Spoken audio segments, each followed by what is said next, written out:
Good morning. This is Father Stephen Kelly from St. John's Church in Detroit. We're continuing our series of daily morning meditations where we generally look at one or another of the lessons that are assigned for morning or evening prayer, what is known as the Daily Office Lectionary. Now, here we are on Monday once again, and the lessons have reset in the sense that we have jumped out of St. John's Gospel, and we are now looking at Mark's Gospel at evening prayer. We're still in Jeremiah, Corinthians, and Genesis for morning prayer. And I thought we'd take a look at the Genesis story because we've been kind of jumping. We've been jumping in big leaps through Genesis to kind of get the meat of the story. And as I've always said, you're encouraged to go ahead and read all of it. You can read all the stuff that we skip over. But we're trying to hit the highlights in order to tell the story of salvation during the time of Lent, as Genesis sets it up. And so we've talked about Abraham and Isaac and Jacob. And of course, then God changes Jacob's name to Israel. And he has 12 sons. Those are the 12 tribes of Israel. So now we have these 12 young men, and they are young at this point of the story. And as we are going through this part, and we're in chapter number 37, beginning at verse 3, and we're going to jump around a lot. But what is ending up happening now is that all the brothers are out in the field, and we have introduced to us the favorite son, and that is Joseph. Now, Joseph, of course, is going to play an absolutely pivotal part of the story of salvation for the people of the Jews, and ultimately what will lead to our salvation through that lineage with Jesus. But here is what we hear about God. And of course we know that Israel's his favorite, and he makes him this beautiful coat of many colors, and of course that Broadway play, very popular Broadway play, Joseph in the Technicolor Dreamcoat. But the father sends him out to check up on the older brothers who have the sheep out in the field, and he has to go to a couple places to find them. And so when he finally finds them, the brothers see him off, and they decide that they're going to do him in. Now remember that these brothers, some of them are half brothers, some of them are whole brothers, and so. And also, at one point earlier in the story, Joseph had interpreted dreams, and the dreams implied that, in fact, his brothers would worship and do homage to him at some point. And we know later on in the story, you can jump ahead if you want to, but later on in the story, that is exactly what will happen when they are in Egypt. However, Joseph finally gets there, and they decide they're going to do something quite harmful to him.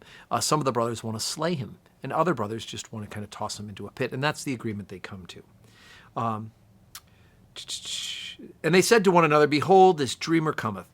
Come now, therefore, let us slay him and cast him into some pit, and we'll say some evil beasts have devoured him, and we shall see what become of his dreams." And Reuben heard it, and he delivered them out of their hands, and said, "Let us not kill him." And Reuben said unto him, "Shed no blood, but cast him into this pit in the wilderness, and lay no hand upon him, that he might rid him of their hands, to deliver him to his father again." And it came to pass that when Joseph was come to the brethren, they stripped Joseph of his coat, and took the many colors that was on him. And they took him and cast him into a pit, and the pit was empty, and there was no water in it. And they sat down to eat bread, and they lifted up their eyes, and behold, a company of Ishmaelites from Gilead, from their camels being spicery and balms and myrrh, were carrying it down into Egypt. And Judah said unto his brethren, "What profit is if we slay our brother and conceal his blood?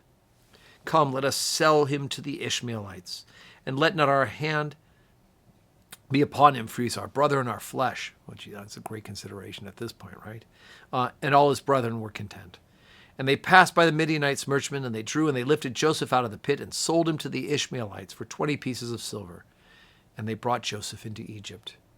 And the Midianites sold him to Egypt unto Potiphar, an officer of Pharaoh's, and a captain of the guard. And of course, this is going to set up that God is going to use this as a way of salvation for the people of the Jews, right? If you jump ahead in the story, you'll know that there's a lot of things that are going to happen to him as he goes through this.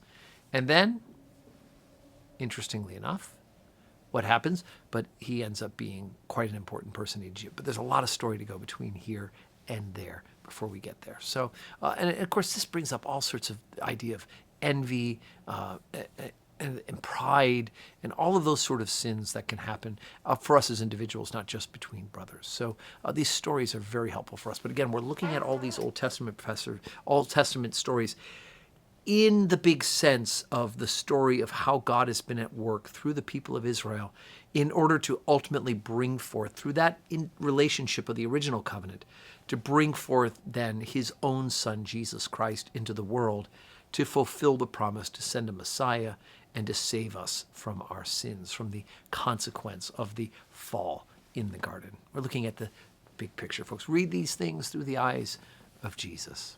All right, a new week, and I hope that if you haven't really gotten a good start on Lent, maybe you gave up something for Lent and have been backsliding, this is always a good day for you to reboot and restart and start your Lent off fresh.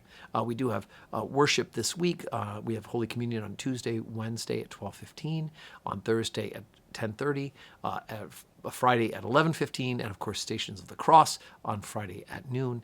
And we do have evening prayer Tuesday through Thursday as well. So hope that you can join us. If not online, I hope maybe you could join us here in church as well. May God bless you with a wonderful Monday.